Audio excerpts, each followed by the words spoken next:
La paracha de la semaine du grand rabbin Jacques Waknin.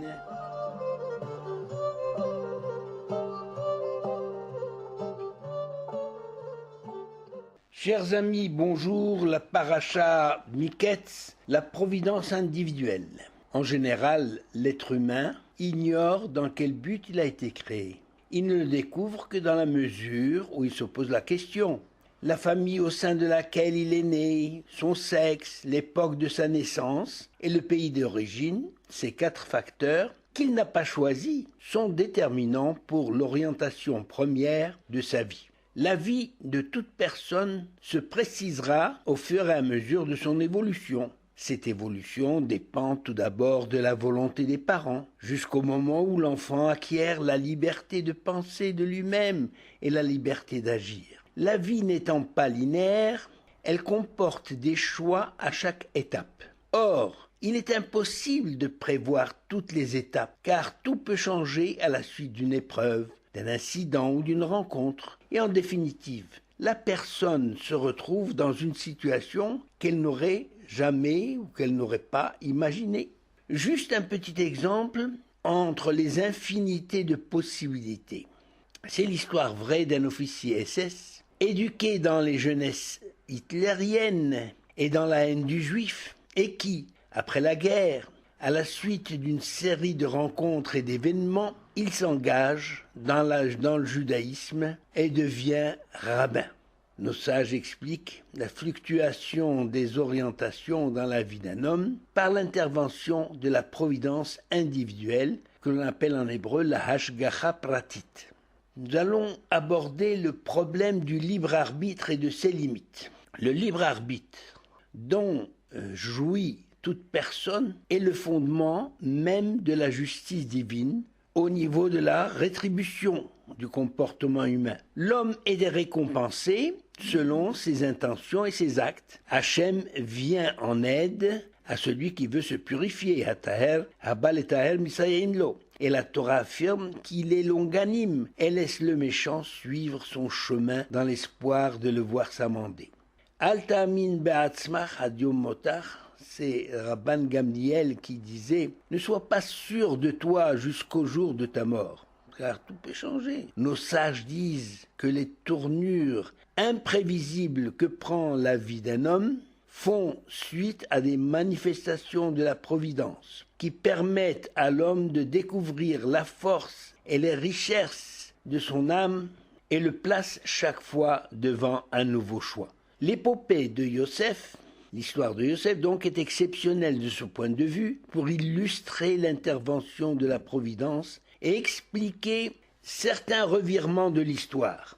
Le fait que Hachem est omniscient, c'est-à-dire qu'il connaît l'avenir, ne contredit pas le principe du libre arbitre. Ce paradoxe, comme l'écrit le Rav Aryeh Kaplan, ce paradoxe apparent provient du fait que nous sommes incapables de comprendre la façon dont Hachem connaît quoi que ce soit. À plus forte raison, comment il connaît l'avenir. Selon le Midrash, l'histoire de Yosef n'a d'autre raison d'être que la réalisation de l'annonce faite à Abraham, à savoir que sa descendance sera asservie dans un pays étranger. C'est la fameuse révélation que Dieu lui fait.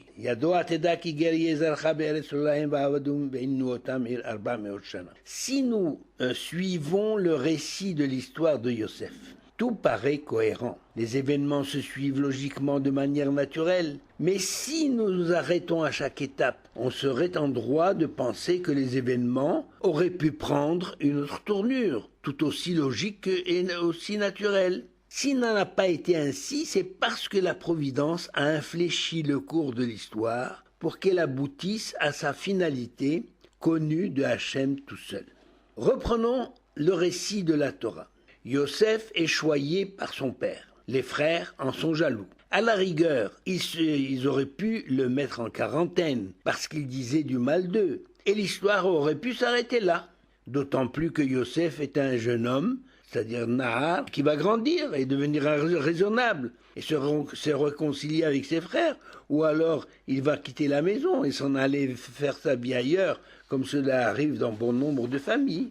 Première manifestation de la providence, Yosef fait un rêve et le raconte à ses frères, qui ne sont pas contents, parce qu'ils interprètent ce rêve dans le sens qui conforte leur haine.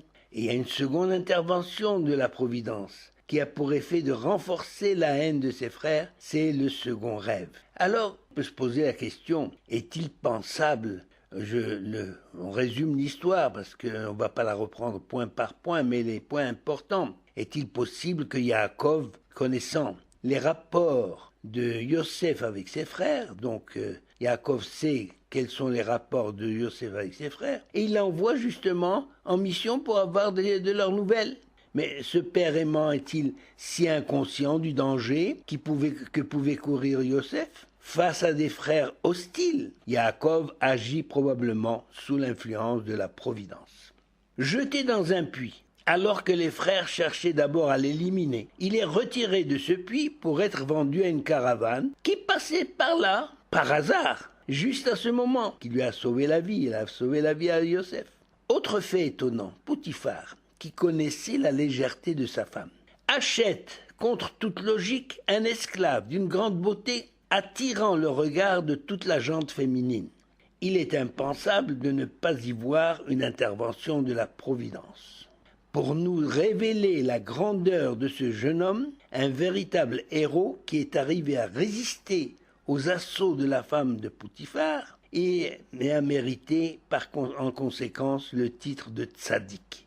Humiliée et excédée par le refus de Yosef, la femme de Potiphar déclencha un scandale en accusant publiquement Yosef d'agresseur. Là encore, la Providence lui épargna la potence, et Potiphar se contenta de l'envoyer en prison. Et pas n'importe quelle prison, là où justement sont incarcérés 2 ministres du Pharaon. Et cette incarcération de Yosef va devenir le tremplin de son ascension jusqu'au titre suprême de nourricier de l'Égypte. Et en plus maintenant, l'intervention encore de la Providence. La famine sévit en Canaan. Et Yaakov avait-il besoin de dépêcher tous ses enfants pour acheter du blé en Égypte? 2 ou 3 auraient fait l'affaire pour se procurer du blé en Égypte. Encore un coup de pouce de la Providence pour remettre chaque fois l'histoire sur les rails. Normalement, reconnaissant ses frères parmi les visiteurs, Yosef aurait pu se venger en les envoyant dans une oubliette, et l'histoire aurait tourné court. Mais Yosef a conscience que tout ce qui est arrivé n'avait de raison d'être que pour cet instant. Comme il l'expliquera plus tard à